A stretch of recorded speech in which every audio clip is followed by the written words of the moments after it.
All right. So we got in here the Samsung Galaxy Z Fold 7. This is their thinnest foldable smartphone ever. And this is currently the most actually exciting smartphone of 2025. Why? Well, because for the first time ever, Samsung has finally made a foldable smartphone that is thin as most bar smartphones these days. This is what makes the Fold 7 more enticing to more consumers now than ever before. By the way, I'm Jam of JamOnline.ph, and today I'm gonna share with you some of my first impressions with the Samsung Galaxy Z Fold 7.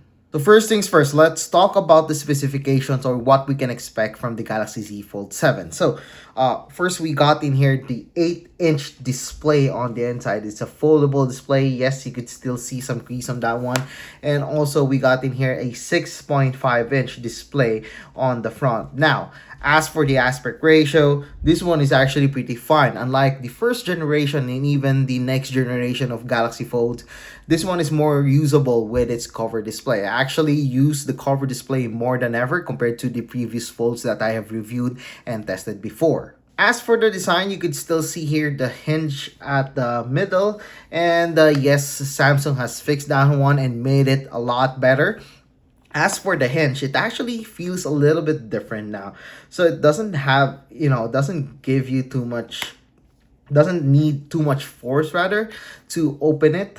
And actually, I'm just fine with the hinge. However, if you're coming from the Z Fold 4, 5, or 6, it will feel different compared to this one and even the Z Fold 1, 2, and 3.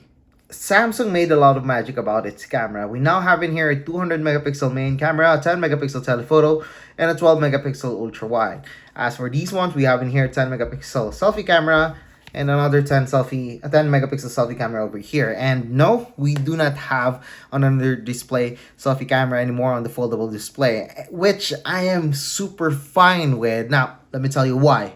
Because the 4 megapixel under display camera of the previous Galaxy Folds, they're actually worse. They're actually a lot worse than most selfie cameras out there in the market, even on the mid-range smartphone. The reason for that is that under-display cameras tend to be, well, worse in quality because of the technology and we have in here. And honestly, if you just have a small hole in the camera on the foldable display, it isn't much of an issue.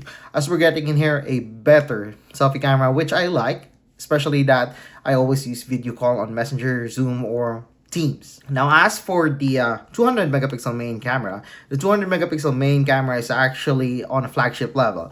I'm thankful that they finally put in a 200 megapixel main camera on this one. However, we still don't have the same camera of the Ultra smartphones, which I totally understand. Now, let me tell you why again.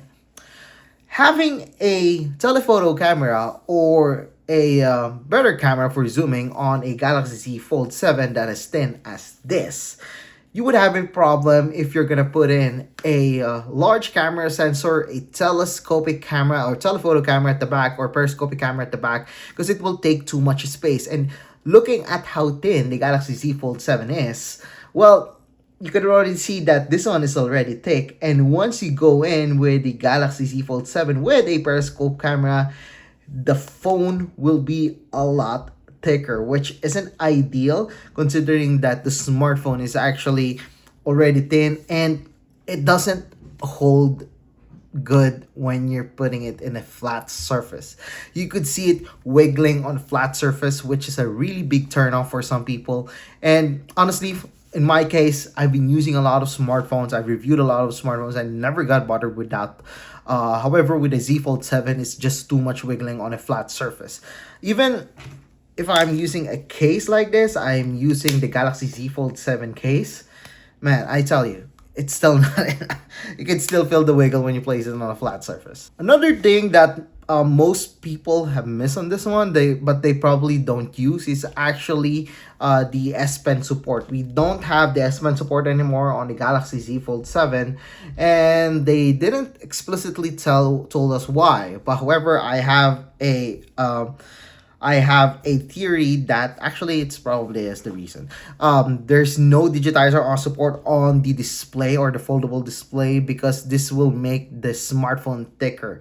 So in order to have a smartphone this thin, they need to sacrifice some things, including the support for S Pen. And honestly, I do not care about the S Pen. I only use it for signing, using my finger for scribbling notes, doing a lot of stuff is already more than enough for me. However, I can say the same for some other people who loves to work with or do productivity stuff on their Galaxy Z Fold 7. Speaking of productivity, let's talk about productivity. First of all, the Galaxy Z Fold 7's cover screen is actually, again, as I told you, they work really fine. I'm already fine with it. I don't have a problem with it.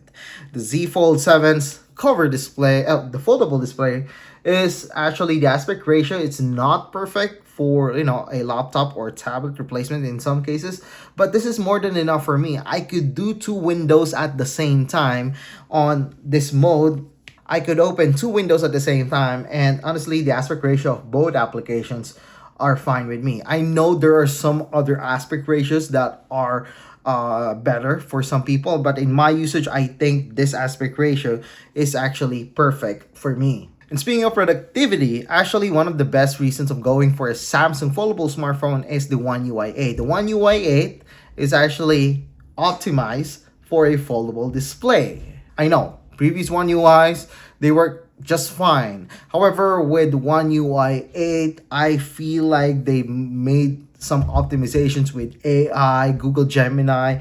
One of my favorite is actually the brief, the now brief, and tells me everything that I need to know on the smartphone, like the weather, which is really helpful here in Alberta, and of course, a lot of stuff as well. Customizations is a thing as well for One UI 8. I'm not into that, but I appreciate that we have that feature in the One UI 8. And another underrated feature is actually Samsung DeX. So one of the reasons why people are buying the Galaxy Z Fold 7 is they want to replace their smartphone along with their small tablet. And yes, that is a good solution for the Galaxy Z Fold 7. Now, if you want to do more productivity work with the Galaxy Z Fold 7, there's Samsung DeX. So what you need to do is just plug your smartphone to an external monitor, connect a keyboard or mouse, and you're good to go. You will have a desktop experience on the Galaxy Z Fold 7. So this feature is already on the Samsung Galaxy S8, which was almost a decade ago, by the way, and until now, they work just fine. But with optimizations made by Google, since they're also bringing their desktop mode on Android, on the vanilla Android, even on the Pixel, well, you would see more optimizations with that one with the One UI 8's Samsung DeX. So yeah, guys, that's it for our quick first impression of the Samsung Galaxy Z Fold 7. I know, this is a really interesting smartphone. And honestly, I have already replaced my iPhone with this one because this one works just fine. Works lovely. All right, so if you like this video, don't forget to give us thumbs up, and of course, don't forget to subscribe to our channel and be sure to click that subscribe button along with that bell button to get notified of our latest videos here in my YouTube channel. So once again, I am jamonline.ph. Thank you for watching and see you guys again in my next video.